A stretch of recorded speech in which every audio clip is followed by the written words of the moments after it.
उसको किस तरह की डाइट लेनी चाहिए। अगर एक पेशेंट कैंसर का जिसको कीमोथेरेपी करवानी है, एनर्जी हंग्री सेल्स होते हैं और उसकी जो वेस्टेज है वो कम से कम जाए, कि खाना हमने कम खाया, ताकत ज़्यादा। नमस्कार, मेरा नाम है डॉक्टर पुरु धवन और आज इस वीडियो में हम बात करने वाले हैं डाइट के बारे में। एक कैंसर का पेशेंट जिसकी कीमोथेरेपी अभी शुरू होनी है, शेड्यूल्ड है, उसको किस तरह की डाइट लेनी चाहिए जिससे उसकी बॉडी इस कीमोथेरेपी को आराम से सर्वाइव कर जाए। कैंसर के ट्रीटमेंट के अंदर एक कीमोथेरेपी प्रोसेस होता है और इसे समझना हर कैंसर पेशेंट के लिए ज़रूरी है, खासकर उनके लिए जो कीमोथेरेपी के लिए जा रहे हैं। कीमोथेरेपी एक ऐसा ट्रीटमेंट है जिसके अंदर आपकी बॉडी में एक ऐसा पॉइजन डाला जाता है जो बॉडी के अंदर जितने भी फास्ट ग्रोइंग सेल्स होते हैं, चाहे वो कैंसर का हो, चाहे आपका हेयर फॉलिकल हो, चाहे आपकी इंटेस्टाइन्स की लाइनिंग हो, उसको वो मार देता है।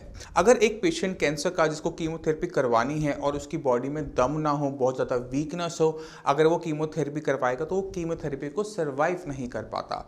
इसलिए कीमोथेरेपी जब आपकी शेड्यूल हो जाए उससे पहले हमें बहुत सारी प्रिपरेशन करनी पड़ती है।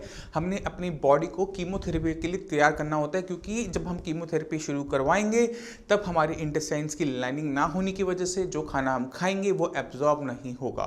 तो हमें अपनी बॉडी के अंदर अपना स्टॉक बनाना होगा, अपने गोडाउन्स को भरना होगा, अपनी बॉडी के अंदर इतनी एनर्जी भरनी रखनी होगी कि अगर हमें कीमोथेरेपी के टाइम कम खाना भी डाइजेस्ट होता है, कम जो फूड हम खा रहे हैं उसकी एनर्जी हमें बॉडी में कम जाती है, तो जो स्टॉक आप कीमोथेरेपी करवाने से पहले बनाएंगे वो कंज्यूम अप हो जाए। और डाइट कुछ इस तरह की होनी चाहिए कि जब आप उसको बना रहे हैं, जब अपनी बॉडी के अंदर एनर्जी को स्टोर कर रहे हैं, प्रोटीन बना रहे हैं, तब आपका कैंसर उस टाइम में ना बढ़े। भी बहुत इंपॉर्टेंट चीज़ें हैं जिसे हर कैंसर पेशेंट को समझना ज़रूरी है।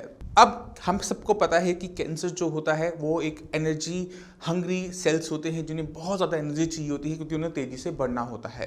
तो ऐसे पेशेंट के अंदर अगर हम मीठा देते हैं, शुगर वाली फॉर्म मीठा देते हैं, गुड़ देते हैं या गुड़ से बनी हुई कोई आइटम देते हैं, तो कैंसर सेल बहुत तेज़ी से बढ़ते हैं। तो आपकी डाइट में से सबसे पहली चीज़ क्या बाहर हो जाती है? जितने भी मीठी चीज़ें हैं, स्वीट चीज़ें हैं, वो डाइट से बाहर।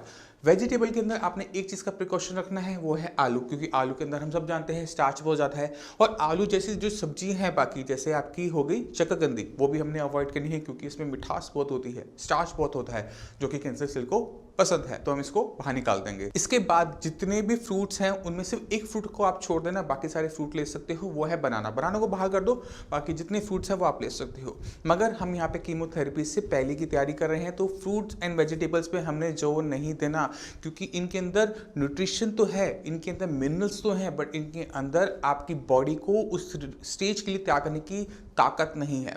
अब हमें समझना चाहिए होगा कि हमें कीमोथेरेपी से पहले अपनी बॉडी के अंदर किस चीज़ का स्टॉक सबसे ज़्यादा चाहिए, और वो है प्रोटीन। प्रोटीन जितना हमारी बॉडी में ज़्यादा होगा उतनी ज़्यादा हमारी मसल मास होगा, और जितना ज़्यादा हमारा मसल मास होगा वो हमें उतना ही कीमोथेरेपी को सहने की ताकत भी देगा। तो हमने अपनी डाइट के अंदर क्या बढ़ाना है, वो है प्रोटीन। अब हम प्रोटीन के सोर्सेज के बारे में बात करते हैं कि प्रोटीन के सोर्सेज कौन कौन से होते हैं। वो नॉनवेज के अंदर फिश, चिकन, एग, मिल्क आ जाता है, और वेजिटेरियन के अंदर दालें एंड मशरूम आ जाता है, सोया आ जाता है, टोफू आ जाता है। ये प्रोटीन के मेन सोर्स हैं। अब हमें इनको भी दो अलग तरीके से देखना पड़ेगा। हमें वो देखना पड़ेगा जो हमारी बॉडी में तेजी से एब्जॉर्ब हो जाए, बहुत तेज़ी से ताकत दे। ये ना हो कि हम खाना खा रहे हैं, प्रोटीन खा रहे हैं, बट वो बॉडी को लग नहीं रहा। तो हमें कुछ इस तरह से अपनी डाइट को रखना पड़ेगा कि वो बहुत तेज़ी से बॉडी में एब्जॉर्ब हो। तो अगर आप कीमोथेरेपी करवाने जा रहे हैं और उससे पहले अगर आप वेज एंड नॉन वेज की कैटेगराइजेशन अपने माइंड से निकाल सकते हैं, तो बहुत आसान हो जाता है उस स्टेज को क्रॉस करना, क्योंकि प्रोटीन का जो मेजर सोर्स है वो है नॉन वेज। हम नॉन वेज और वेज को कुछ इस तरह से यूज़ करना चाहते हैं कि आपकी बॉडी में प्रोटीन बिल्डअप हो जाए। मैं आपको एग्जांपल देता हूं कि किस तरह से आप खाना खा सकते हैं। आपने चपाती आप ले सकते हैं, राइस आप ले सकते हैं, मगर उसके साथ जो आप चीज़ लेंगे वो सब्जियां नहीं लेंगे, वो आप लेंगे पल्सेस, दालें। और दालों में भी वो दालें लेंगे जो बॉडी में ईजिली एब्जॉर्ब हो जाए, जिसको डाइजेस्ट करने में कम से कम ताकत लगे और जल्दी से जल्दी आपकी बॉडी में प्रोटीन तैयार करे। ऐसा जो प्रोटीन होता है दालों के अंदर होती है मूंग की दाल, क्योंकि मूंग की दाल बारे में हम सब जानते हैं कि अगर फीवर भी है तो भी हमें मूंग की दाल डाइजेस्ट हो जाती है। वो ये इसलिए डाइजेस्ट हो जाती है क्योंकि उसे डाइजेस्ट करने के लिए ताकत कम लगती है। बुखार में ताकत कम है बट फिर भी डाइजेस्ट हो रहा है, इसलिए मूंग की दाल को अपने कैंसर की डाइट के अंदर कीमोथेरेपी से पहले सबसे ऊपर रखो। मगर अगर हम सिर्फ मूंग की दाल भी कंज्यूम करते रहेंगे तो भी हम उस कीमोथेरेपी को सर्वाइव नहीं कर सकते, इसलिए हमें उसमें और ताकत डालनी पड़ेगी। और ताकत कहाँ से आएगी? अगर हम दाल के अंदर नॉनवेज के पीसेस डालकर उसको बॉईल कर बनाते हैं तो क्या होता है कि नॉनवेज के अंदर जितना भी प्रोटीन होता है वो ब्रेक डाउन होना शुरू हो जाता है और वो दाल के साथ ईजिली एसिमुलेट होकर बॉडी में आराम से चला जाता है। पीसेस खाने की ज़रूरत नहीं है। अगर आप सिर्फ उसका सूप फॉर्म में लेते हैं, दाल के साथ बनाते हैं, तो जो उसमें ताकत है, जो उसमें मिनरल्स हैं, जो उसमें प्रोटीन है, वो निकल कर दाल में आ जाएगा और दाल की जो वैल्यू है आपकी बॉडी में एनर्जी देने की, वो कहीं गुना बढ़ जाएगी। तो आप मटन के पीसेस हो, चिकन के पीसेस हो, फिश के पीसेस हो, उसको आप डाल सकते हैं अपने दाल के अंदर। दाल आप मूंग की दाल, मसूर की दाल और मोठ की दाल, ये 3 दालें ऐसी हैं जो इजीली डाइजेस्ट हो सकती हैं, इसलिए इन तीनों पे आप कंसंट्रेट करेंगे। इनको बनाते समय एक चीज़ का ध्यान रखना कि प्रोटीन जितना छोटा आप बॉडी के अंदर लेंगे, बॉडी को उतनी कम ताकत लगानी पड़ेगी, उतना कम उसे डाइजेशन में डालना पड़ेगा। तो हम इसको खुले बर्तन में बॉईल करेंगे जिससे ये प्रोटीन ज़्यादा टाइम तक आपका गैस पे रहे, उतना ज़्यादा हीट के कॉन्टैक्ट में रहे और उतना छोटा वो बन जाए। तो दाल बनानी है हमने खुले बर्तन के अंदर, उसमें डालने हैं नॉनवेज के पीसेस। अगर आप नॉनवेज खा सकते हैं तो आप उसको इंटेक करें, अगर आप नहीं खाना चाहते नॉनवेज को तो पीसेस को बाहर कर दीजिए और जो मूंग की दाल है उसका आप इंटेक स्टार्ट करेंगे। दूसरी चीज़ जो सबसे इंपॉर्टेंट है वो है मशरूम। मशरूम बहुत अच्छा प्रोटीन का सोर्स है, बहुत सारे उसमें मिनरल्स होते हैं जो बॉडी को उस टाइम से निकालने के लिए ज़रूरी है। तो अगर जो लोग बहुत ज़्यादा वेजिटेरियन है, जो नहीं पसंद करते नॉनवेज खाना, जो नहीं खा सकते किसी भी कंडीशन की वजह से, उनको मैं ये एडवाइस करूंगा कि आप जो मशरूम है, मशरूम को नॉनवेज कंसिडर करें कि जहां पर मैं बोल रहा हूं नॉनवेज, वहां पर आप मशरूम रखेंगे। मशरूम को उठाकर आप दाल के साथ इस तरह से कुक कीजिए। आप मशरूम को नॉनवेज कंसिडर कीजिए और उसको बिल्कुल सेम उसी प्रोसेस में आपने इसको कुक करना है। कुक करने के बाद, क्योंकि यहाँ पर हम मशरूम को दाल में से बाहर नहीं निकालेंगे, हम क्या करेंगे उसको और ज़्यादा हम उसको छोटा पीसेस में करेंगे, हम उसको ग्राइंड कर देंगे। हम दाल बनकर हमारे पास आ जाएगी तो हो सकता है कि उसमें अच्छी तरीके से ना गली हो, तो हम उसको ग्राइंडर की हेल्प से बिल्कुल पेस्ट फॉर्म में कन्वर्ट कर देंगे। उसके बाद जो आपने उसमें मसाले डालने हो अपने टेस्ट के अनुसार वो आपको डालने पड़ेंगे, क्योंकि जब तक टेस्ट नहीं होगा आप उसको ज़्यादा इंटेक नहीं करेंगे और जब तक ज़्यादा इंटेक नहीं होगा तो बॉडी में ज़्यादा एनर्जी नहीं आएगी। तो उस खाने को हमने टेस्टफुल बनाना ज़रूरी है। फीका खाना खाओगे तो जल्दी थक जाओगे, बॉडी में एनर्जी पूरी नहीं जाएगी, वेट डाउन होगा। तो हमने उस खाने को बहुत ज़्यादा टेस्टी बनाना होता है जिससे पेशेंट का इंटेक बढ़ जाए। जितना इंटेक ज़्यादा होगा उतना पेशेंट के लिए हेल्पफुल होगा। उसमें जैसे मसाले, जैसे आपका हल्दी है, हींग है, लहसुन है, प्याज है, ये तो वैसे भी कैंसर को प्रोटेक्ट करने में आपकी हेल्प करते हैं और टेस्ट भी देते हैं, तो हम इसका प्रयोग ज़्यादा करेंगे। उसमें लेमन का यूज़ भी आप कर सकते हो क्योंकि लेमन भी आपकी हेल्प करने वाला है। इसका सबका यूज़ करके आप मैक्सिमम अमाउंट के अंदर इस टाइप का ईजिली डाइजेस्टेबल फूड लेने की कोशिश कीजिए।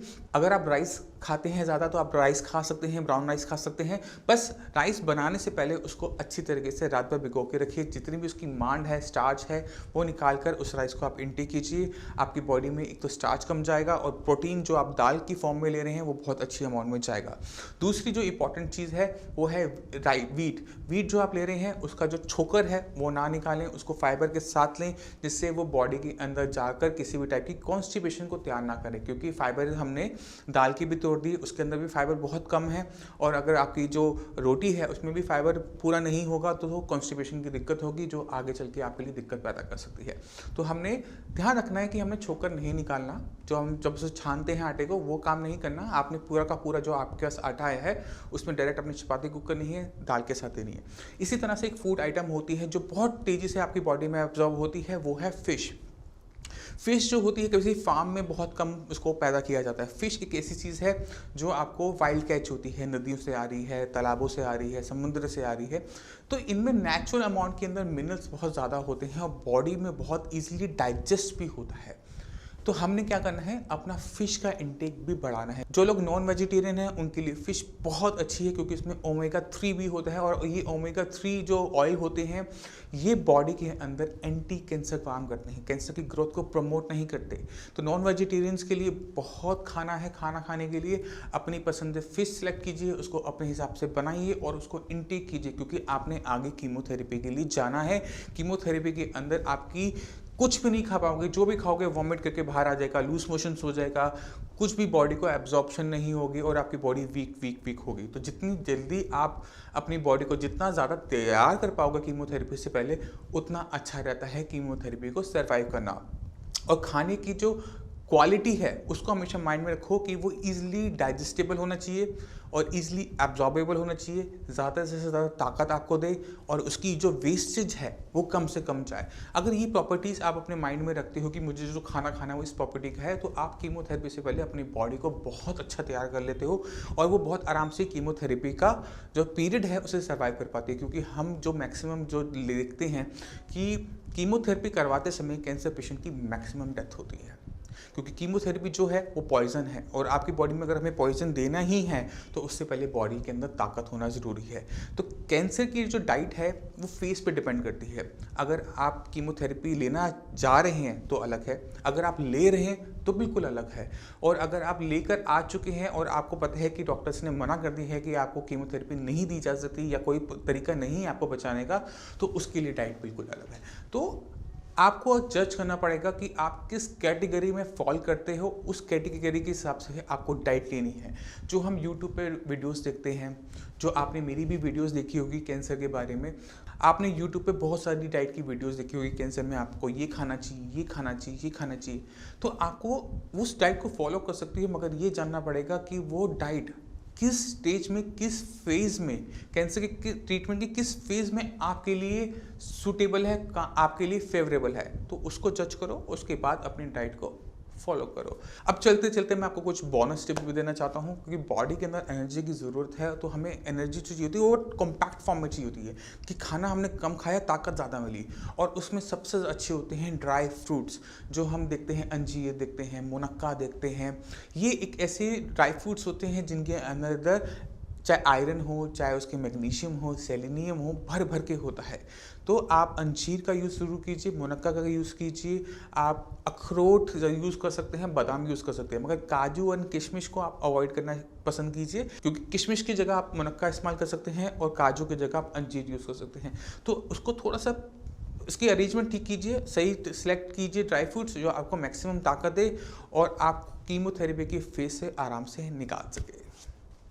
तो ये तो बात होगी उस डाइट के बारे में जो आपको कीमोथेरेपी के लिए तैयार करती है, मगर अगर ऐसा कुछ हो सके जो आपको कीमोथेरेपी से पहले ही आपकी बॉडी के अंदर कैंसर सेल्स को सिकोड़ना शुरू कर दे, जिससे आपको कम से कम कीमोथेरेपी की साइकिल लेने पड़े, जिससे आपको कीमोथेरेपी कम हो, जिससे आपकी बॉडी में कम से कम आपकी बॉडी को नुकसान उठाना पड़े, तो उसमें सबसे ऊपर जो लेवल आता है, जो सबसे ज़्यादा उसको रिस्पेक्ट मिलती है, वो है सल्फ़र। सल्फ़र एक ऐसी चीज़ है जिसको आप हर जगह यूज़ करते हो, आप उसको खेतों में यूज़ करते हो, एज ए पेस्टिसाइड यूज़ करते हो, ऐसे इंसेक्टिसाइड यूज़ करते हो, और अगर वो बॉडी के अंदर चला भी जाए तो भी बॉडी के अंदर नुकसान नहीं होता, क्योंकि सल्फ़र आपकी बॉडी के अंदर है। आप जब लहसुन खाते हो, प्याज खाते हो, जो उसमें बदबू आती है, जो उसके लिए एक एंटी कैंसर प्रॉपर्टी लेकर आती है, वो सल्फ़र ही होता है। तभी हम कहते हैं कि एक कैंसर के पेशेंट को लहसुन खाना चाहिए, प्याज खाना चाहिए, क्योंकि उसके अंदर सल्फ़र की अमाउंट ज़्यादा है, मगर वो इतना सफिशिएंट नहीं होता कि आपकी बॉडी के अंदर पनप रहे कैंसर को रोक सके। वो उसको बनने से रोक सकता है, मगर बनने के बाद उसको रोकथाम करने में वो इनसफिशिएंट होता है। तो हमें उसकी अमाउंट को थोड़ा सा बॉडी के अंदर और बढ़ाना होता है, जिससे बॉडी के अंदर जो कैंसर सेल्स हैं वो बढ़ ना पाए, क्योंकि अगर एक बार उनकी ग्रोथ रुकेगी तो ही तो आप उस पर काम कर पाएंगे। और ये इतनी कारगर चीज़ होती है कि जब बॉडी के अंदर प्रॉपर अमाउंट में सल्फर होता है तो बॉडी उसको सल्फर की हेल्प से टैग करना शुरू कर देती है। टैगिंग मतलब कि इम्यून सिस्टम इस पर काम करना शुरू कर देता है। तो जब भी पेशेंट कोई साइंस संजीवनी में आता है, जब हम ट्रीटमेंट स्टार्ट करते हैं, तो हमें सबसे ज़्यादा फर्क देखने को क्या मिलता है कि अगर मान लो माउथ का कहीं पर कैंसर है और पूरा मुंह सूजा पड़ा है और मेडिसिन स्टार्ट करेंगे, तो वो क्या करता है कि वो वहीं पर डाइजेस्ट होना शुरू हो जाता है, कैंसर डाइजेस्ट होकर सिकुड़ना शुरू कर देता है, और हम क्या देखते हैं, over the period of time patient का जो कैंसर है वो ख़त्म हो गया, कीमोथेरेपी से पहले ही ख़त्म हो गया। तो हम कीमोथेरेपी को कभी भी डिले नहीं करवाते, हम कीमोथेरेपी से पहले बॉडी को रेडी करते हैं। और ये जो सल्फ़र होता है ये बॉडी में एनर्जी देता है। सबसे अच्छी बात ये है कि ये आपकी बॉडी में किसी भी टाइप का नोज़िया, वॉमिटिंग कुछ नहीं लगेगा, ना बाल झड़ेंगे ना कुछ होगा। ये आपको बॉडी को कीमोथेरेपी के लिए भी रेडी करता है और कीमोथेरेपी से पहले ही कैंसर को डाइजेस्ट करना स्टार्ट कर देता है। आपकी वो जो ट्यूमर है उसको ना शुरू हो जाएगा और देखेंगे कि वो ख़त्म हो गया। तो कीमोथेरेपी अगर हमें डॉक्टर ने बोला कि आपको 3 साइकिल लेनी पड़ेंगी, 4 साइकिल लेनी पड़ेंगी और आप उससे पहले ही अपना पे वर्क करना स्टार्ट कर देते हैं, तो आप वो देखते हैं कि वो 1 साइकिल के अंदर ही आपका पूरा कैंसर डाइजेस्ट हो गया। मगर जितने भी कैंसर के पेशेंट हैं उनको मैं ये भी एडवाइस करना चाहता हूँ, क्योंकि हम कैंसर के अंदर सबसे बड़ी दिक्कत उसके ट्रीटमेंट की नहीं देखते। सबसे बड़ी दिक्कत कैंसर के अंदर रिकरेंस की होती है कि एक बार ठीक होने का वो दोबारा निकल आता है। एक बार आपने ट्रीटमेंट करवाया, सर्जरी करवाई, कीमो करवाया, रेडियो करवाया, फिर दोबारा से आ गया। तो उसको थाम के रखने के लिए, क्योंकि ज़िंदगी में दोबारा कभी आपको कैंसर ना हो, उसके लिए बॉडी के अंदर सल्फर की अमाउंट को आपको हमेशा अप रखना पड़ेगा, क्योंकि ना बॉडी में किसी टाइप का साइड इफेक्ट दे रहा है। सिर्फ जो काम कर रहा है वो कैंसर सेल्स की ग्रोथ को बंद करने के लिए दे रहा है। बॉडी के अंदर कैंसर सेल ना पनपेगा, ना आपको दोबारा कभी रिकरेंस मिलेगी। तो सल्फर को अपनी डाइट के अंदर, अपनी मेडिसिन के अंदर ज़रूर रखिए, क्योंकि ये जो चीज़ है ये आपकी सबसे ज़्यादा हेल्प करने वाली है। और जिन लोगों को मेरी बात पे विश्वास नहीं होता, जो बहुत शक्की दिमाग के होते हैं, वो सल्फ़र को सर्च करें गूगल पे। अपने आप बहुत सारे आपको इंटरनेशनल पेपर्स, रिसर्च पेपर्स मिल जाएंगे जो सल्फ़र की इम्पॉर्टेंस बताते हैं कैंसर के ट्रीटमेंट के अंदर। तो आप मैक्सिमम से मैक्सिमम रिसर्च कीजिए, खुद ब खुद कीजिए। और अगर आपको समझ में नहीं आए तो साई संजीवनी के डॉक्टर्स आपके लिए हैं। नीचे दिए नंबर पर कॉल कर साई संजीवनी के डॉक्टर से आप फ्री ऑफ कॉस्ट कंसल्टेशन ले सकते हैं। आप अपॉइंटमेंट लेकर मुझसे भी आकर मिल सकते हैं। अब इसी के साथ आपसे भी चलने की आगे चाहूँगा। मिलते हैं अगली वीडियो में, तब तक के लिए धन्यवाद।